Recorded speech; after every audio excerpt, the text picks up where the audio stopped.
আসসালামু আলাইকুম। তো আমি কাউসার আমিল চলে আসলাম আরও একটি নতুন ভিডিও নিয়ে আপনাদের মাঝে।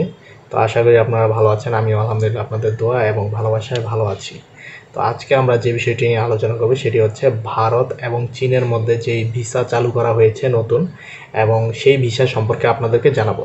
তো আমার অনেকেই ভারতীয় সাবস্ক্রাইবার রয়েছেন যারা আপনার ভিসার আপডেট সম্পর্কে জানতে চাচ্ছেন, বা ভারত এবং চীনের মধ্যে বর্তমানে ভিসার যেই সিস্টেমটি সেই সম্পর্কে জানতে চাচ্ছেন।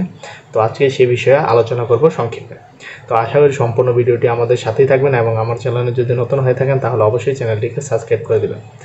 তো আপনারা সকলেই জানেন যে ভারতে অবস্থানরত সু ফেহং, যিনি বর্তমানে ভারতীয় যেই চীনা রাষ্ট্রদূত রয়েছে, তিনি আপনার একটি মন্তব্যে বলেছেন যে প্রায় 2025 সালের জানুয়ারির 1 তারিখ থেকে এপ্রিলের 9 তারিখ পর্যন্ত ভারতীয় যে নাগরিক রয়েছে তাদেরকে প্রায় 85,000 চীনা যে ভিসা সেই ভিসা দেওয়া হয়েছে।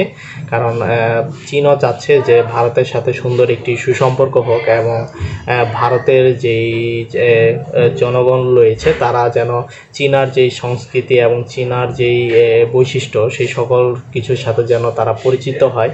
তো এই বিষয়ের জন্যই কিন্তু আপনার চীনের ভিসা খুব সহজেই ভারতীয় যে নাগরিক তাদেরকে দেওয়া হচ্ছে।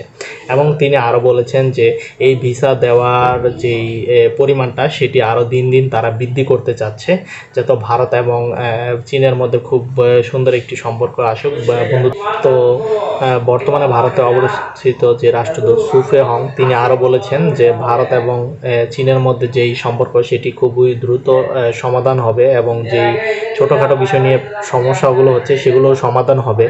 এবং সু ফেহং বলেছেন যে ভারত থেকে চীনে যাওয়ার জন্য যদি কেউ স্বল্প সময়ের জন্য যায় ট্যুরিস্ট ভিসায়, সেক্ষেত্রে তাদের বায়োমেট্রিক প্রয়োজন হবে না। এবং আগে যেমন চীনে প্রবেশ করার জন্য ভিসার আবেদন করার জন্য ভারতীয় নাগরিকদেরকে অনলাইনে আপনার আবেদন করতে হতো এবং অ্যাপয়েন্টমেন্ট ডেট পাওয়ার জন্য অপেক্ষা করতে হতো, কিন্তু বর্তমানে আপনার সেই অ্যাপয়েন্টমেন্ট ডেটের জন্য অপেক্ষা করতে হবে না। তারা চাইলে সরাসরি যে চীনের আপনার ভিসার যে অফিস রয়েছে সেখানে আপনারা চাইলে ভারতীয় যে নাগরিকরা তারা সরাসরি জমা দিতে পারবে, এবং স্বল্প সময়ে চীনে অবস্থানের জন্য বায়োমেট্রিকের প্রয়োজন হবে না। যদি লং টাইমের জন্য তারা চীনে অবস্থান করতে চায় সেক্ষেত্রে তাদের বায়োমেট্রিক প্রয়োজন হবে। তো এটি আপনার দিল্লির মধ্যে খুবই একটি সুসংবাদ। যারা ইন্ডিয়ার মধ্যে রয়েছে, দিল্লির হাই কমিশনও এতে সম্মতি জানিয়েছে, এবং খুব দ্রুতই এই ভিসা প্রসেসিংটি আরও চালু করা হবে, এবং খুব দ্রুত এই সমস্যাটির সমাধান করা হবে বলে জানিয়েছেন সু ফেহং। তো আজকের ভিডিওর আপডেটটি এতটুকুই। তো যারা আমার চ্যানেলে নতুন রয়েছেন অবশ্যই চ্যানেলটিকে সাবস্ক্রাইব করে দেবেন। ধন্যবাদ সবাইকে। আসসালামু আলাইকুম।